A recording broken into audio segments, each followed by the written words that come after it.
ನಮಸ್ಕಾರ ಪ್ರಿಯ ವೀಕ್ಷಕರೇ, ತ್ರಿಶಕ್ತಿ ಚಾನಲ್ಗೆ ಸ್ವಾಗತ. ಇವಾಗ ಒಂದು ನಿಮಗೆ ಪೂಜೆ ತೋರಿಸ್ತಾ ಇದ್ದೀನಿ, ಲಕ್ಷ್ಮೀ ಪೂಜೆ.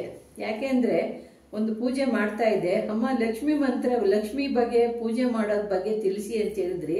ಅದಕ್ಕೆ ಇವಾಗ ನಾನು ಒಂದು ಪೂಜೆ ಮಾಡ್ತಿದ್ದಾಗ ಇದು ಒಂದು ಪೂಜೆ ನಿಮಗೆ ತಿಳಿಸ್ದಂಗೂ ಆಗುತ್ತೆ, ನೋಡ್ದಂಗೂ ಆಗುತ್ತೆ ಅಂದ್ಬಿಟ್ಟು ಈಗ ಒಂದು ತಾವರೆ ಹೂವಿನಿಂದ ಮಾಡೋ ಅಂತ ಒಂದು ತಂತ್ರ ನಿಮಗೆ ನಾನು ಹೇಳ್ತಾ ಇದ್ದೀನಿ. ತಾವರೆ ಹೂವಿನಿಂದ ಲಕ್ಷ್ಮಿಗೆ ಯಾವ ರೀತಿಯಾಗಿ ಕುಂಕುಮ ಅರ್ಚನೆ ಮಾಡೋದು ಅನ್ನೋದನ್ನ ನಿಮಗೆ ತೋರಿಸ್ತೀನಿ ನೋಡಿ ಪ್ರಿಯ ವೀಕ್ಷಕರೇ. ಇದರಿಂದ ನಾನಾ ರೀತಿಯಾದಂಥ ನಿಮಗೆ ಕಷ್ಟ, ದರಿದ್ರ, ಬಾಧೆಗಳು ಎಲ್ಲ ನಿವಾರಣೆ ಮಾಡ್ಕೋಬಹುದು. ಈ ಲಕ್ಷ್ಮೀ ಮಂತ್ರನ ನೀವು ಹೇಳೋದ್ರಿಂದ ನಿಮಗೆ ಸಿರಿ ಸಂಪತ್ತುಗಳು ಬರೋದು. ನಿಮ್ಗೆ ಈ ರೀತಿಯಾಗಿ ಪೂಜೆಗಳು ಮಾಡಿದ್ರೇನೆ ಪ್ರಿಯ ವೀಕ್ಷಕರೇ. ಸುಮ್ಮನೆ ನಾವು ಏನೋ ಒಂದು ರೀತಿ ಎಲ್ಲ ಆದ್ರೆ ಆಗಲ್ಲ. ಈ ರೀತಿಯಾಗಿ ಮಹಾಲಕ್ಷ್ಮಿಯನ್ನು ಹೋಲಿಸ್ಕೋಬೇಕು ಅಂದಾಗ ನಾವು ಈ ರೀತಿಯಾದಂಥ ಪೂಜೆಗಳು ಮಾಡಬೇಕು. ನೀವು ಇದೇ ರೀತಿಯಾಗಿ ಒಂದು ಚೊಂಬು ತಗೋಬೇಕು. ಒಂದು ಚೊಂಬು ಮೇಲೆ ನೀವು ಒಂದು ಫೋಟೋ ಇದ್ರೂ ಪರವಾಗಿಲ್ಲ, ಒಂದು ಲಕ್ಷ್ಮೀ ವಿಗ್ರಹ ಇದ್ರೂ ಪರವಾಗಿಲ್ಲ. ನಿಮ್ಮ ಮನೆಯಲ್ಲಿ ಲಕ್ಷ್ಮೀ ವಿಗ್ರಹ ಬೇಕೇ ಬೇಕು ಅಂತ ಅಲ್ಲ, ಚಿಕ್ಕದಿದ್ರೇನು ಪರವಾಗಿಲ್ಲ, ದೊಡ್ಡದಿದ್ರೂ ಪರವಾಗಿಲ್ಲ. ಇಲ್ಲ ಈ ವಿಗ್ರಹ ಇಲ್ಲ, ಫೋಟೋ ಇದೆ ಅಂದ್ರೆ ಫೋಟೋ ಎದುರಿನಲ್ಲಿ ನೀವು ಒಂದು ಫೋಟೋ ಎದುರಿನಲ್ಲಿ ಒಂದು ಚೊಂಬು ಇಟ್ಕೊಳ್ಳಿ. ಆ ಚೊಂಬಿನಲ್ಲಿ ಒಂದು ಕಮಲದ ಹೂವು ಇಟ್ಕೊಳ್ಳಿ. ಆ ಕಮಲದ ಹೂವನ್ನ ಯಾವ ರೀತಿ ಇಟ್ಕೋಬೇಕು ಅನ್ನೋದು ನಿಮಗೆ ನಾನು ಹೇಳ್ತೀನಿ ನೋಡಿ. ಕಮಲದ ಹೂವು ಇದು. ಈ ಕಮಲದ ಹೂವನ್ನ ನೀವು ಈ ತರ ದಳಗಳನ್ನ ತೆಗಿಬೇಕು. ಈ ದಳಗಳನ್ನ ನೀವು ತೆಗಿಬೇಕು. ಹಿಂಗೆ ಒಂದೊಂದಾಗಿ ದಳಗಳನ್ನ ತೆಗಿಬೇಕು ನೋಡಿ. ಹಿಂಗೆ ಒಂದೊಂದಾಗಿ ದಳಗಳನ್ನ ತೆಗಿತಾ ಇರಬೇಕು. ಇದು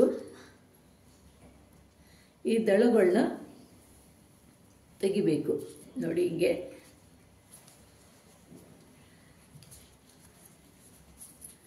ಹಿಂಗೆ ಒಂದೊಂದಾಗಿ ದಳ ತೆಗಿಬೇಕು. ಹಿಂಗೆ ದಳ ತೆಗಿಬೇಕು ನೋಡಿ. ಹಿಂಗೆ ಇದ್ರ ಒಳಗೆ ಒಂದು ಶ್ರೀಚಕ್ರದ ಆಕಾರವಾಗಿ ಇರುತ್ತೆ. ಇದರಲ್ಲಿ ಇದೇ ಶ್ರೀಚಕ್ರನ ನೀವು ನೋಡಿಲ್ಲ ಅನ್ಸುತ್ತೆ ಇದುವರೆಗೂ. ಅದನ್ನು ಗಮನ ಇಟ್ಟಿಲ್ಲ ನೀವು ನೋಡಿ. ಇವಾಗ ಅದನ್ನ ನಿಮಗೆ ತೋರಿಸ್ತೀನಿ. ಅದರಲ್ಲೇ ನೋಡಿ ಎಂತ ಒಂದು ಶಕ್ತಿ ಅಡಗಿದೆ. ಆದರೆ ನಾವು ಏನೋ ತಾವರೆ ಹೂವು ತರ್ತೀವಿ, ತಾವರೆ ಹೂವು ತಂದು ಪೂಜೆ ಮಾಡ್ತೀವಿ ಅನ್ಕೊಂತೀವಿ. ಅಲ್ಲ ನೋಡಿ, ಇದರಲ್ಲಿ ಏನಿದೆ ಅನ್ನೋದು ಇದುವರೆಗೂ ನೀವು ಯಾರು ನೋಡಿಲ್ಲ ನೋಡಿ. ಈ ರೀತಿಯಾದಂಥ ನೋಡಿ, ಇದರೊಳಗೆ ಶ್ರೀಚಕ್ರದ ಆಕಾರನೇ ಇದೆ. ಇದರೊಳಗೆ ನೋಡಿ, ಇದು ಸೇಮ್ ಶ್ರೀಚಕ್ರದ ಆಕಾರದಲ್ಲೇ ಇದೆ. ಇದು ನೋಡಿ, ಇದು ಶ್ರೀಚಕ್ರ, ಸೇಮ್ ಶ್ರೀಚಕ್ರ ಥರನೇ ಇದೆ. ಇದ್ರ ಮೇಲೆ ನೀವು 8 ಶುಕ್ರವಾರ ಈ ರೀತಿಯಾಗಿ ನೋಡಿ, ಇದು ಶ್ರೀಚಕ್ರದಲ್ಲೇ ಇರೋ ಥರನೇ ಇದೆ. ಇದನ್ನ ನಾವು ಏನು ಮಾಡಬೇಕು ಅಂದರೆ ಇಲ್ಲಿ ಇದಿಡಬೇಕು. ಇದನ್ನ ಒಂದು ದೇವಿ ಫೋಟೋನೋ ದೇವಿ ಹತ್ರನೋ ನಾವು ಇಡಬೇಕು. ಇಟ್ಟು ನೋಡಿ ಹಿಂಗೆ ಹಿಂಗಿಟ್ಟು ನೋಡಿ, ಹೀಗೆ ಈ ಥರ ಇಡಬೇಕು. ದೇವಿ ಫೋಟೋ ಎದುರುಗಡೆ ಹಿಂಗೆ ಇಟ್ಕೋಬೇಕು. ಇದನ್ನ ನಾವು ಶ್ರೀಚಕ್ರದ ಆಕಾರವಾಗಿ ಇಲ್ಲಿದೆ. ನೀವು ಅರ್ಚನೆ ಮಾಡಬೇಕಾಗಿರೋದು ಕುಂಕುಮ ಅರ್ಚನೆ ಈ ರೀತಿಯಾಗಿ ಮಾಡ್ಕೋಬೇಕು ನೋಡಿ. ನೀವು ಲಕ್ಷ್ಮೀ ಮಂತ್ರನ ಓಂ ಪ್ರಕೃತಿಯೇ ನಮಃ, ಓಂ ವಿಕೃತಿಯೇ ನಮಃ, ಓಂ ಇತಿಯೇ ನಮಃ ಅಂತ ಅನ್ಕೊಂಡು ಲಕ್ಷ್ಮೀ ಅಷ್ಟೋತ್ರನ ನೀವು ಇಲ್ಲಿ ಹೇಳ್ಬೇಕು. ಮಂತ್ರಗಳನ್ನ ಲಕ್ಷ್ಮೀ ಅಷ್ಟೋತ್ರನ ಇದಕ್ಕೆ ನೀವು ಹೇಳ್ತಾ 108 ಲಕ್ಷ್ಮೀ ಅಷ್ಟೋತ್ರನ ಹೇಳ್ದಾದ ನಂತರ ಇದರಲ್ಲಿ ಕುಂಕುಮ ಇರುತ್ತೆ. ಈ ಕುಂಕುಮ ತೆಗೆದು ನೀವು 8 ಶುಕ್ರವಾರ ಈ ರೀತಿಯಾಗಿ ಮಾಡಬೇಕು. ಇದರಲ್ಲಿ ನೀವು ಲಕ್ಷ್ಮಿ ಕುಂಕುಮ ಅರ್ಚನೆ ಮಾಡಬೇಕು. ಇದರಲ್ಲಿ ಎಲ್ಲಿ ಈ ಕಮಲದ ಒಳಗಿದೆಯಲ್ಲ ಆ ಶ್ರೀಚಕ್ರದಂಗೆ, ಅದರಲ್ಲಿ ನೀವು ಲಕ್ಷ್ಮಿ ಅರ್ಚನೆ ಮಾಡಬೇಕು. ಲಕ್ಷ್ಮಿ ಅರ್ಚನೆ ಮಾಡಾದ್ಮೇಲೆ ಈ ಹೂವು ಬೆಳಗ್ಗೆ ಆ ಫೋಟೋ ಎದುರಿನಲ್ಲೇ ಇರುತ್ತೆ. ನೀವು ಮಾಡಬೇಕಾಗಿರೋ ರೀತಿನೆಲ್ಲ ಫೋಟೋಗೆ ಪೂಜೆ ಮಾಡಿ. ವಿಶೇಷವಾಗಿ 8 ಶುಕ್ರವಾರ 8 ಕಮಲದ ಹೂವು ತಗೊಂಡು ಬನ್ನಿ. 8 ಕಮಲದ ಹೂವು ತಗೊಂಡು ಬಂದು ಈ ರೀತಿಯಾಗಿ ಅದನ್ನು ಅರಳಿಸಿ ಮಧ್ಯದಲ್ಲಿ ಶ್ರೀಚಕ್ರದ ಆಕಾರವಾಗಿದೆ.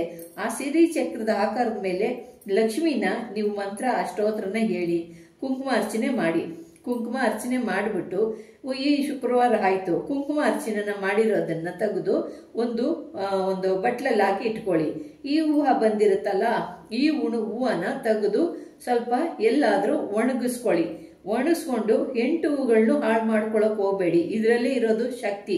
ಈ ಹೂವುಗಳನ್ನೆಲ್ಲ ನೀವೇನು ಮಾಡ್ತೀರಾ, ಎಲ್ಲ ಎಲೆಗಳೆಲ್ಲ ತೆಗೆದುಬಿಟ್ಟು ಆ ಲಕ್ಷ್ಮಿ ಅಲ್ಲಿ ಒಳಗೆ ಶ್ರೀಚಕ್ರ ಇರ್ತಾರ ಅದು ಎಲ್ಲ ನೀವು ಒಣಗಿಸ್ಕೊಳ್ಬೇಕು. ಒಳಗೆ ತ್ಯಾವದಿ ಬಿಸಿಲಲ್ಲಿ ಒಣಗಿಸ್ಬಾರ್ದು, ನೆರಳಲ್ಲೇ ಎಲ್ಲ ಒಣಗಿಸಿ ಇಟ್ಕೋಬೇಕು. ಹಂಗೆ ಇಟ್ಬಿಟ್ರಿ ಅಂದ್ರೆ ಕೊಳ್ತೋಗ್ಬಿಡುತ್ತೆ. ನೀವು ಮಾಡೋದು ಫಲ ಪೂಜೆ ಅದು ನಿಮ್ಗೆ ಸಿದ್ಧಿ ಆಗಲ್ಲ. ಅದರಿಂದ ಕೊಳಿಬಾರ್ದು. ಯಾವಾಗೂ ಅದನ್ನ ತೆಗೆದುಬಿಟ್ಟು ಒಂದೊಂದು ವಾರದಲ್ಲಿ ಒಂದೊಂದು ಹೂವನ್ನ ತೆಗೆದು ಒಣಗಿಸ್ಕೋಬೇಕು. ಬಿಸಿಲಿನಲ್ಲೇ ಹಂಗಂಗೆ ಇಟ್ರೆ ಅದು ಕೊಳ್ತೋಗುತ್ತೆ. ತೆಗೆದು ಎಲ್ಲ ಬಿಡಿ ಮಾಡಿ ಒಣಸ್ಕೊಂಡು ಇಟ್ಕೋಬೇಕು. ಒಣಸ್ಕೊಂಡಿಟ್ಟ ನಂತರ ನೀವು ಇದೇ ರೀತಿಯಾಗಿ ಆ ಕುಂಕುಮನ ತೆಗೆದು ಒಂದು ಡಬ್ಬಿಗೆ ಹಾಕಿ ಇಟ್ಕೋಬೇಕು. ಆ ಕುಂಕುಮನ ನೀವು ಹೋಗೋ ಕೆಲ್ಸಗಳಿಗೆಲ್ಲ ನೀವು ಹೊರಗಡೆ ಹೋಗುವಾಗೆಲ್ಲ ಅದನ್ನ ಹಚ್ಕೊಂಡು ಹೋಗ್ಬೇಕು. ಮತ್ತೆ ಇದನ್ನ ಮತ್ತೆ ಇದೇ ರೀತಿಯಾಗಿ 8 ಶುಕ್ರವಾರಗಳು ಮಾಡಬೇಕು. 8 ಶುಕ್ರವಾರ ಮಾಡಿ ನೀವೇನ್ ಮಾಡ್ತೀರಾ, ಈ 8 ಶುಕ್ರವಾರದಲ್ಲಿ ನೀವು ಮತ್ತೆ 8 ಹೂಗಳು ಆಗ್ತವೆ. 8 ಹೂಗಳನ್ನು ಕೂಡ ತೆಗೆದು ನೀವು ಇಲ್ಲಿ ಮಹಾಲಕ್ಷ್ಮಿನ ಅರ್ಚನೆ ಮಾಡಿರ್ತೀರಾ, ಮಹಾಲಕ್ಷ್ಮಿಗೆ ಪೂಜೆ ಮಾಡ್ತೀರಾ. ಬಂದಂತ ಮುತ್ತೈದೆಗಳಿಗೆ 8 ಜನ ಮುತ್ತೈದೆಗಳಿಗೆ ಈ ಕುಂಕುಮದಲ್ಲಿ ನೀವು ಕುಂಕುಮ ಅವರಿಗೆ ಅರ್ಶಿನ ಕುಂಕುಮ ಕೊಡಿ. ಒಂದು 8ನೇ ದಿವಸದಲ್ಲಿ ಇದೇ ಕುಂಕುಮ ಅರ್ಚನೆ ಮಾಡಿರೋದ್ರಲ್ಲಿ 8 ದಿವಸ 8 ಮುತ್ತೈದರನ್ನ ಕರೆಸ್ಬಿಟ್ಟು ಅವ್ರಿಗೆ ಇದೇ ಕುಂಕುಮದಲ್ಲಿ ಅರ್ಶಿನ ಕುಂಕುಮ ಕೊಡಿ. ಮಿಕ್ಕಿದ ಕುಂಕುಮನ ತೆಗೆದು ನಿಮ್ಮ ಹತ್ರ ಮುಟ್ಟಿರ್ತಾರಲ್ಲ ಮುತ್ತೈದೆಯರು ಬಂದು, ಆ ಮುಟ್ಟಿರೋ ಮುತ್ತೈದೆಯರೆಲ್ಲ ಕುಂಕುಮ ತಗೊಂಡೋಗಿ ಮಿಕ್ಕಿರುತ್ತಲ್ಲ ಆ ಕುಂಕುಮನ ತೆಗೆದು ಒಂದು ಡಬ್ಬಿನಲ್ಲಿ ಹಾಕಿಟ್ಕೊಳ್ಳಿ. ಮತ್ತೆ ಆಮೇಲೆ ಯಾರಿಗೂ ಕೊಡಬಾರ್ದು. ಮುತ್ತೈದೆಯರು 8 ದಿನ ಒಂದೇ ಸತಿ ಬರಬೇಕು. ಯಾರನ್ನಾಗ್ಲಿ ನಿಮ್ಗೆ ಗೊತ್ತಿಲ್ಲ, ಎಲ್ಲ 8 ಜನ ಬಂದು ಕೊನೆ ದಿವಸ 8 ಜನ ಅದೇ ಕುಂಕುಮನ ಎತ್ತಿ ತೆಗೆದು ಅವರೇ ಹಣೆಗೆ ಇಟ್ಕೋಬೇಕು. 8 ಜನ ಕುಂಕುಮ ಇಟ್ಕೊಂಡಾದ ನಂತರ 8 ಜನ ಅದನ್ನು ಮುಟ್ಟಿರ್ತಾರಲ್ಲ ಆ ಕುಂಕುಮ ತೆಗೆದು ನೀವು ಒಂದು ಡಬ್ಬಿಗೆ ಇಟ್ಕೋಬೇಕು. ಮತ್ತೆ ಆ ಕುಂಕುಮನ ಯಾರಿಗೂ ಕೊಡಬಾರ್ದು. ಯಾರಿಗೂ ಅಂದ್ರೆ ನಿಮ್ಮ ಮನೆಯವ್ರು ಬಿಟ್ಟು ಬೇರೆಯವ್ರಿಗೆ ಯಾರಿಗೂ ಆ ಕುಂಕುಮ ಕೊಡಬಾರ್ದು. ಆ ಕುಂಕುಮನ ನೀವೇ ಅದನ್ನ ಧರಿಸ್ಕೊಂತಾ ಇರಬೇಕು. ಹೊರಗಡೆ ಹೋಗುವಾಗ, ನೀವು ಬರುವಾಗ, ನೀವು ಒಳ್ಳೆ ಕಾರ್ಯಕ್ಕೆ ಹೋಗುವಾಗ ಅದನ್ನ ನೀವು ಹಚ್ಕೊಳ್ಳೋದ್ರಿಂದ ನಿಮ್ಗೆ ಎಲ್ಲಿ ಹೋದ್ರು ಕೂಡ ನಿಮ್ಮ ಕಾರ್ಯ ಏನ್ ಕಾರ್ಯಕ್ಕೆ ಹೋದ್ರು ಕೂಡ ನಿಮ್ಮ ಕಾರ್ಯ ಯಶಸ್ವಿಯಾಗಿ ನಡೀತೈತೆ. ಲಕ್ಷ್ಮಿ ಕೃಪೆ ಆಗುತ್ತೆ, ಲಕ್ಷ್ಮಿ ಕಟಾಕ್ಷ ಆಗುತ್ತೆ. ಮತ್ತೆ ಈ ತಾವರೆ ಹೂವನ್ನ 8 ತಾವರೆಗಳನ್ನ ಒಣಗಿಸಿ ಇಟ್ಕೊಂಡಿರ್ತೀರಲ್ವಾ, ಅದನ್ನ ಏನ್ ಮಾಡ್ತೀರಾ, ಒಂದು ಹುಣ್ಣಿಮೆ ದಿವಸ ಇಲ್ಲಾಂದ್ರೆ ಒಂದು ಅಮಾವಾಸ್ಯೆ ದಿವಸ ಈ ಹೂಗಳೆಲ್ಲ ಒಣಗಿಸಾದ ನಂತರ ಇದನ್ನ ಪಚ್ಚಕರ್ಪೂರ ಹಾಕ್ಬಿಟ್ಟು ಒಂದು ಪಾತ್ರೆಯಲ್ಲಿ ಹಾಕಿ, ಒಂದು ತಾಮ್ರದ ಒಂದು ಬಾಂಡ್ಲಿ ಒಳಗೋ ತಾಮ್ರದ್ರಲ್ಲಿ ಹಾಕಿ, ಒಂದು ಹಿತ್ತಾಳೆದ್ರಲ್ಲೂ ಹಾಕಿ ಇದನ್ನ ಪಚ್ಚಕರ್ಪೂರದಲ್ಲಿ ಹಾಕಿ ಸುಟ್ಟಾದ ನಂತರ ಅದು ಒಂದು ಕರ್ಕಾಗುತ್ತೆ. ಆ ಕರ್ಕಗೆ ಏನ್ ಮಾಡ್ತೀರಾ, ಸ್ವಲ್ಪ ಮತ್ತೆ ಜವಾದು, ಅರ್ತರು, ಮತ್ತೆ ಪುನುಗು, ಅರಗಜ, ಮತ್ತೆ ಗೋರೋಜಿನ, ಕಸ್ತೂರಿ, ಮತ್ತೆ ಉಸಿಗಾಂಧಂ ಮತ್ತು ಅಂಜನಕಲ್ಲು ಇಷ್ಟೆಲ್ಲ ಹಾಕಿ ಇದನ್ನ ಕಪ್ಪು ಮಾಡಿಬಿಟ್ಟು ಲಕ್ಷ್ಮೀ ಮಂತ್ರ ಹೇಳಿ. ಲಕ್ಷ್ಮೀ ಮಂತ್ರ ಇವಾಗ ಕೊಟ್ಟಿದ್ದೀನಿ, ಮಂತ್ರ ಹೇಳ್ತೀನಿ ನೋಡಿ ಒಂದ್ಸತಿ.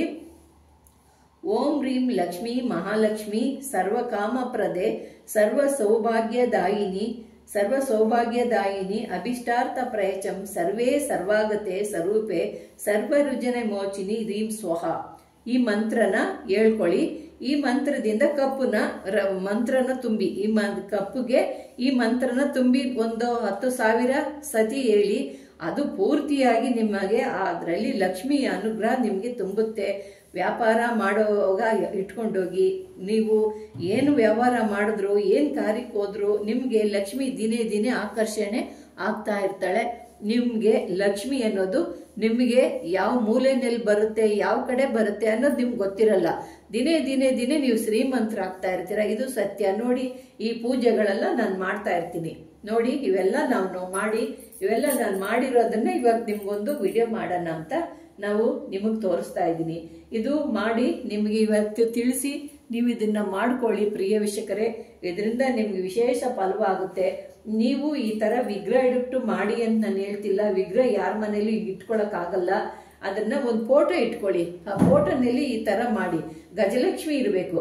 ಗಜಲಕ್ಷ್ಮಿ ಫೋಟೋನ ತಂದಿಟ್ಕೊಂಡು ಈ ರೀತಿಯಾಗಿ ಒಂದು ಚೊಂಬು ಮೇಲೆ ನೀವು ತಾವರೆ ಹೂನಿಟ್ಟು ಈ ರೀತಿ ಮಾಡ್ಕೊಳ್ಳಿ.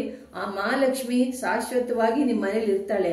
ಆ ಹೂಗೆ ಹೂನ ಕಪ್ಪು ಮಾಡಿರ್ತೀರಲ್ಲ, ಆ ಹೂವಿನ ಕಪ್ಪುನ ಆ ಲಕ್ಷ್ಮಿಗೂ ಸ್ವಲ್ಪ ಇಡೋದಕ್ಕೆ ಒಂದು ಡಬ್ಬಿಲಿ ಇಟ್ಕೊಳ್ಳಿ. ನೀವು ಒಂದು ಸ್ವಲ್ಪ ಇಟ್ಕೊಳ್ಳೋಕೆ ನಿಮಗೋಸ್ಕರ ಒಂದು ಕಪ್, ಅದು ಇದು ಮಿಕ್ಸ್ ಮಾಡಕ್ ಹೋಗ್ಬೇಡಿ. ಆವಾಗ ಲಕ್ಷ್ಮಿ ಫೋಟೋಕ್ಕೋ ಲಕ್ಷ್ಮಿ ವಿಗ್ರಹಕ್ಕೋ ಇದ್ರೆ ಒಂದು ಚಿಕ್ಕಿ ಆ ತಾಯಿ ಕಣ್ಣಿಗಿಡಿ, ಒಂದು ಯಾವುದು ತುಳಸಿ ಕಡ್ಡಿ ತಗೊಂಡು ಅವಳ ಕಣ್ಣಿಗೆ ಆ ಕಡೆ ಒಂದು ಚುಕ್ಕಿ, ಈ ಕಡೆ ಒಂದು ಚುಕ್ಕಿ ಇಡಿ ಅಷ್ಟೇ. ಆಮೇಲೆ ನೋಡಿ ಅವಳ ಮೈಮೆ ನಿಮ್ಗೆ ಏನಾಗುತ್ತೆ ಅಂತ. ಅದರಲ್ಲಿ ಅಷ್ಟು ಅದ್ಭುತವಾಗಿ ನಡೀತೈತೆ ಪ್ರಿಯ ವೀಕ್ಷಕರೇ. ಲಕ್ಷ್ಮಿ ತಾನಾಗಿ ಬರಲ್ಲ, ನಾವು ಅವ್ರನ್ನ ಹಿಂಗೆಲ್ಲ ಮಾಡಿ ಅವ್ರನ್ನ ಆಕರ್ಷಣೆ ಮಾಡಿ ಹೊಲಿಸ್ಕೊಂಡ್ರೆ ಲಕ್ಷ್ಮಿ ಬಂದು ಶಾಶ್ವತವಾಗಿ ನಿಲ್ತಾಳೆ. ಇಲ್ಲವಾದ್ರೆ ಆಗಲ್ಲ. ಈ ಕಮಲದ ಹೂವಿನಿಂದ ಮತ್ತೆ ಇನ್ನ ಹಲವಾರು ಕಾರ್ಯಗಳು ಮಾಡ್ಬೋದು. ಯಾವರು ಗಂಡ ಹೆಂಡತಿನಲ್ಲಿ ಅನ್ಯೂನ್ಯ ಇಲ್ವೋ ಅವ್ರನ್ನ ಹೋಮದಲ್ಲಿ ರೀತಿನಲ್ಲಿ ಈ ತಾವರೆ ಹೆಸರಿನಲ್ಲಿ ಅವ್ರ ಹೆಸರುಗಳು ಬರೆದು ಹೋಮ ಮಾಡ್ಬೋದು. ಅದರದ್ದು ಬೇರೆ ಇದೆ, ಅದು ನಿಮ್ಗೆ ಮುಂದೆ ನಾನು ಅದನ್ನು ಒಂದು ದಿವಸ ಒಂದು ವಿಡಿಯೋ ಮಾಡಿ ನಿಮ್ಗೆ ತೋರಿಸ್ತೀನಿ. ಇದರಲ್ಲಿ ತುಂಬಾ ವಿಶೇಷವಾದ ಶಕ್ತಿ ಇದೆ ಪ್ರಿಯ ವೀಕ್ಷಕರೇ.